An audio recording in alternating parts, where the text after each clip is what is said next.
Hello everyone, welcome back to the channel. Before I get into this video, be sure to check the description box for my website where you can book coaching calls and tarot readings. Now let's head into this video. This year, for some reason, I've been really called to moving through the Zodiac signs and making videos about them and getting messages for the collective. So I have my tarot cards and we're gonna pull some cards at the end of this. I've been getting this story almost unfolding where it's we're moving through this year 9. We're moving through it with the Zodiacs. So it started with the Aries video, and if you haven't seen that, be sure to check that out.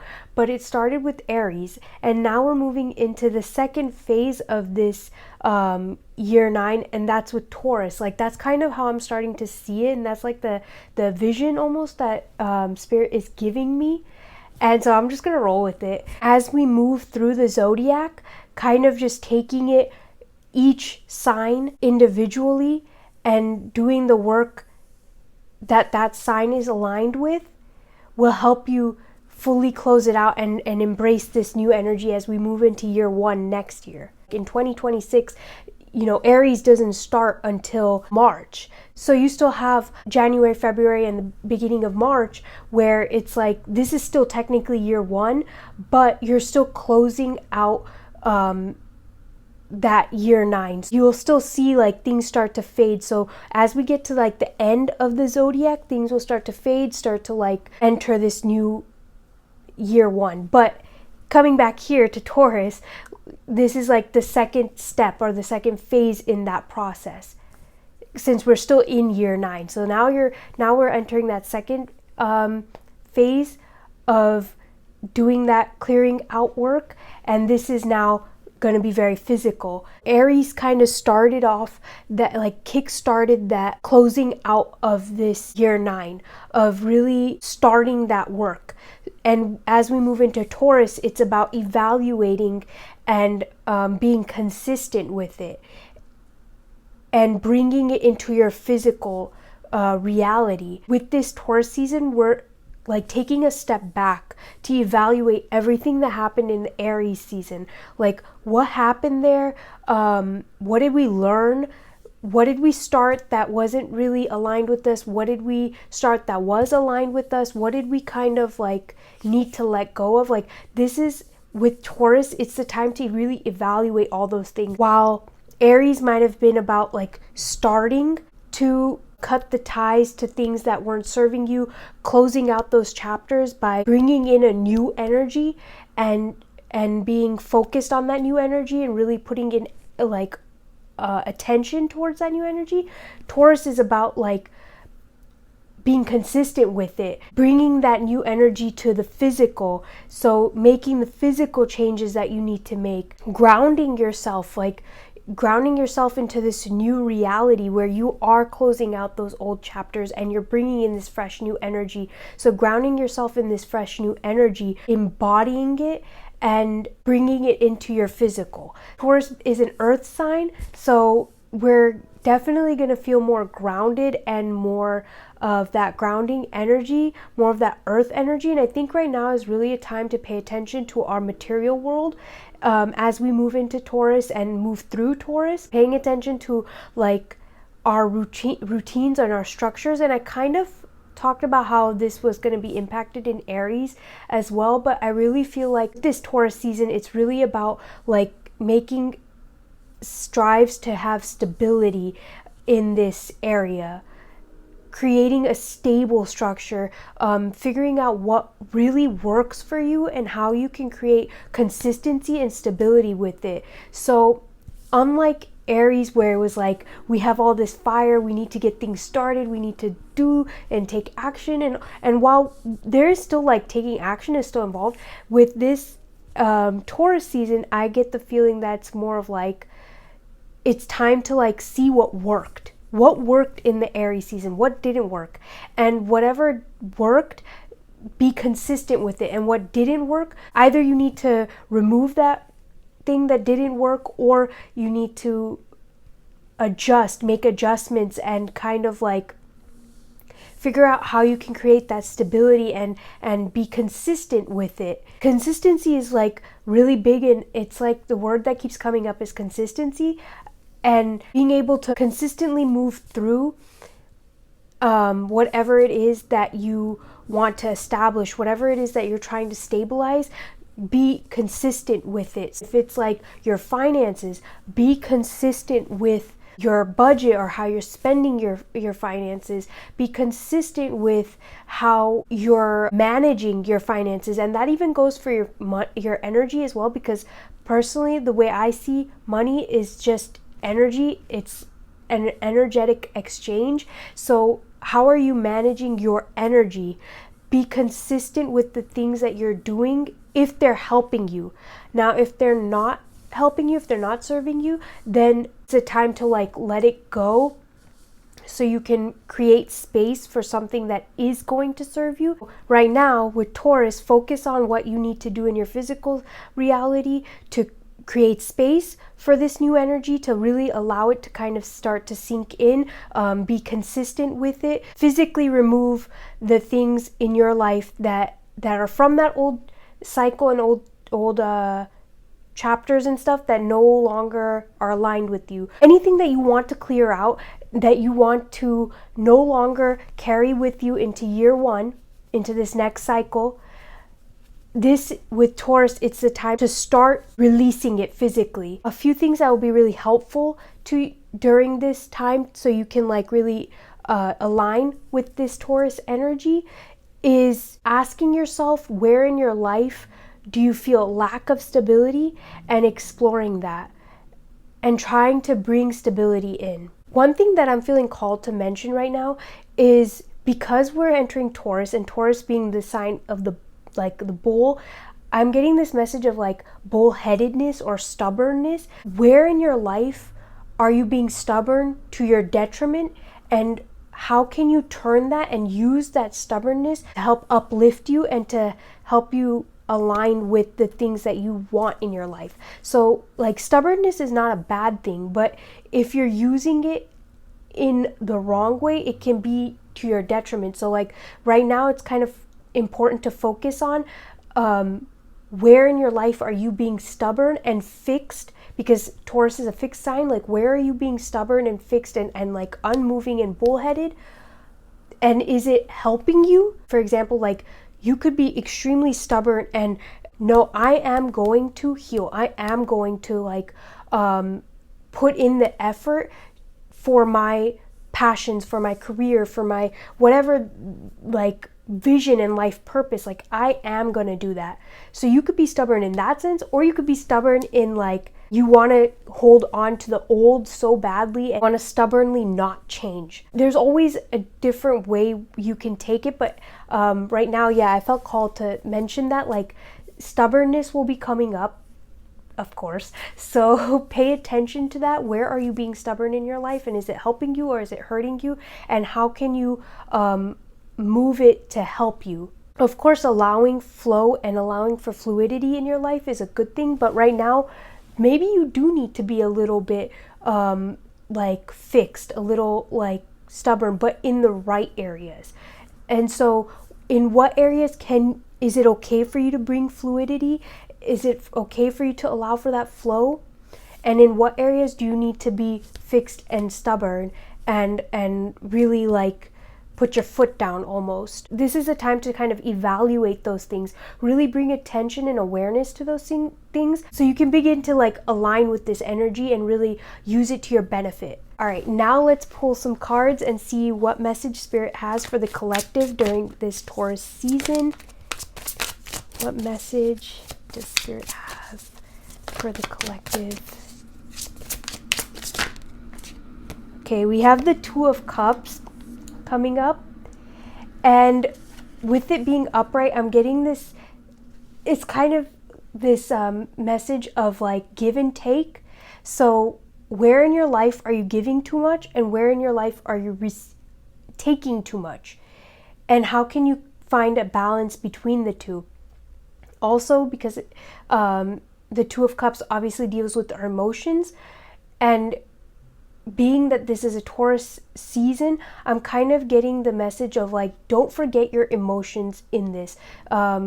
Be sure to like care for your emotional self and fill your cup. So while it's good to have goals and to achieve those goals and to create stability, don't ignore your emotions either. Like, be sure to take time to fill your cup and fill others'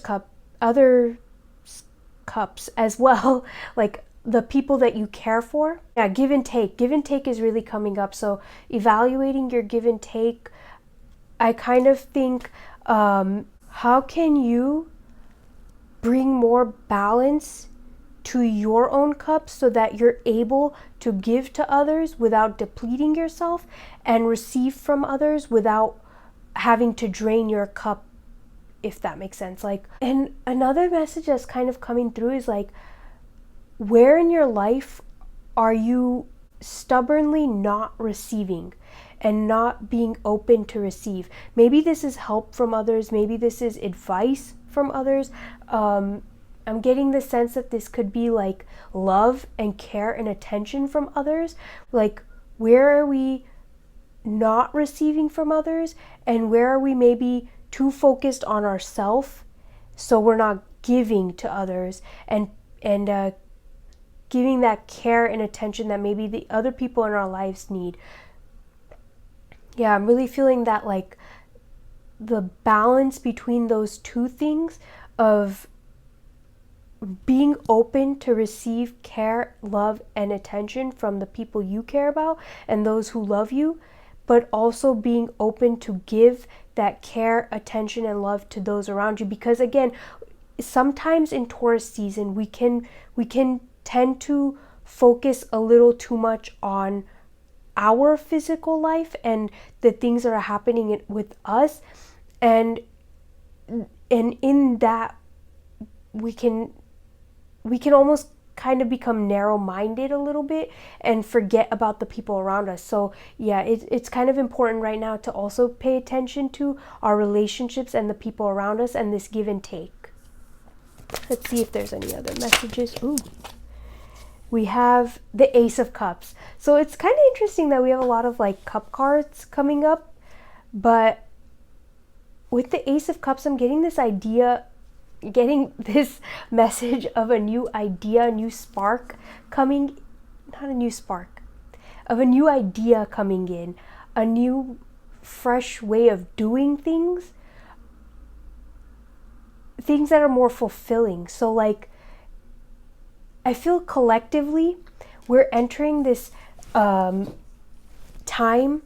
of being able to give and take, of being able to have balanced and reciprocal energy, and it's leading us to a greater understanding of how we can go about things, of filling our cups with new ideas, with new and fresh ways of doing things, of a fresh start. So like, we're getting this new idea and it's helping us to understand each other, to understand others as well.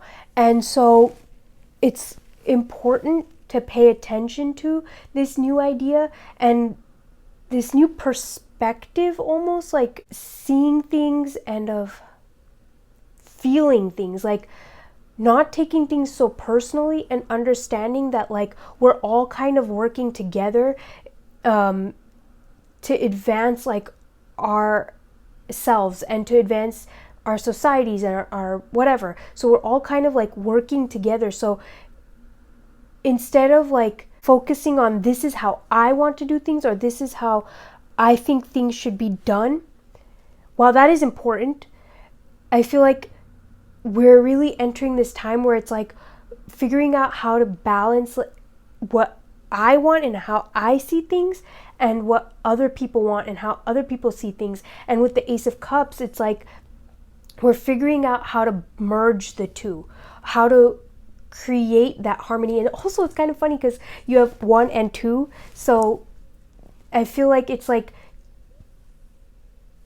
learning how to balance the individual versus the collective, learning how to create the harmony amongst that, and paying attention to the new ideas that come in order to help us balance and navigate the path of individuality and the collective, like being able to walk that path and figure that out so that we can like work together harmoniously. Because like the image I'm getting with the Ace of Cups is like two people pouring their cups into the same cup, and it's like everything is mingling there. Everything is sort of like, you can't tell, like once two people pour their cup into one cup, you're not going to then be able to separate what came out of this person's cup and what came out of this person's cup. Like now it's all one.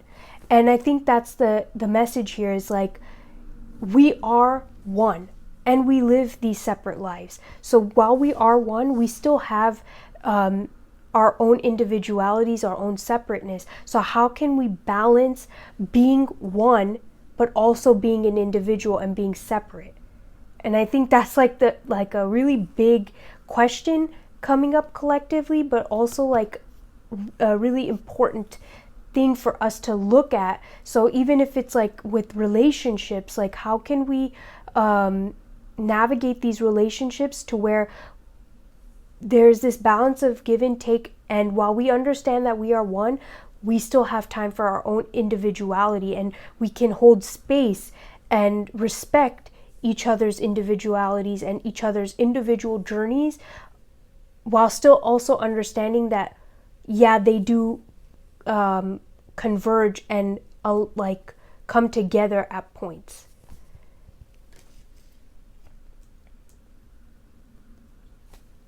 I'm also getting this thing of like, if there's any confusion during this time, it's kind of important to like take a step back and hear other people's perspectives on it. Not to hold on to other people's perspectives, but to hear them so that it can kind of jog your own like your own ideas, and to give you clarity. Like almost like if you're stuck in a situation and you don't really know how to navigate through it, you ask other people for their opinions, and that doesn't mean that you have to agree with those opinions or that you have to take those opinions and that you have to like actually hold on to those opinions, but maybe those opinions spark something in you, and then you're like, oh, now I understand, now I get it, you know. That's kind of the message that's coming through as well. I feel like taking one more card to see if there's any other messages for the collective. Okay. You have the nine of Swords and the 8 of Wands. Okay, so the last message I'm getting here is like, how can we, during this time, use the lessons that we've learned from Aries, or the things that we've learned from Aries, how can we use that to help us heal any anxious thoughts or any heaviness that has been in our mind? How can we use what we learned from this Aries season to help us navigate our thoughts and the mental noise that we have? Like, how can we kind of, here, this is what I'm really getting. How can we organize all the things that we learned through this Aries season so that our mind feels clear and feels like there's clarity, not feeling overwhelmed? And how can we also recognize that thoughts are just thoughts, and it doesn't really matter how many anxious thoughts come through or how many hurtful thoughts there might be. Ultimately, they're just thoughts, and they have no real impact on your physical world until you allow them to. So again, how can we bring in the lessons that we've learned from Aries and organize them in a way to where we start to gain clarity. And also, what clarity do we need? What clarity do we need to help us move forward, to help us feel free? What mental things are holding us back right now that are not allowing us to fully be free and to fully embrace this movement? And I kind of feel like we want to move forward, but there's just still a few things, which makes sense because we're like, this is still the year 9. We want to move forward into year 1, but we're still clearing out year 9. So what are those things? What are those things that you want to move forward, but there's still this baggage that we have to deal with? What is that baggage? What is that mental load that you still need to deal with in order for you to move forward on your passions, on your pursuits, on your life? That's all I'm getting for the collective. I really hope you enjoyed this video and the reading, and that you gain some clarity and insight from this reading. If you like this video, please give it a thumbs up. Subscribe to the channel if you want to see more. Be sure to hit the bell icon so you're notified when I upload. I'm sending you lots of love and light. I'll catch you in another video. Bye.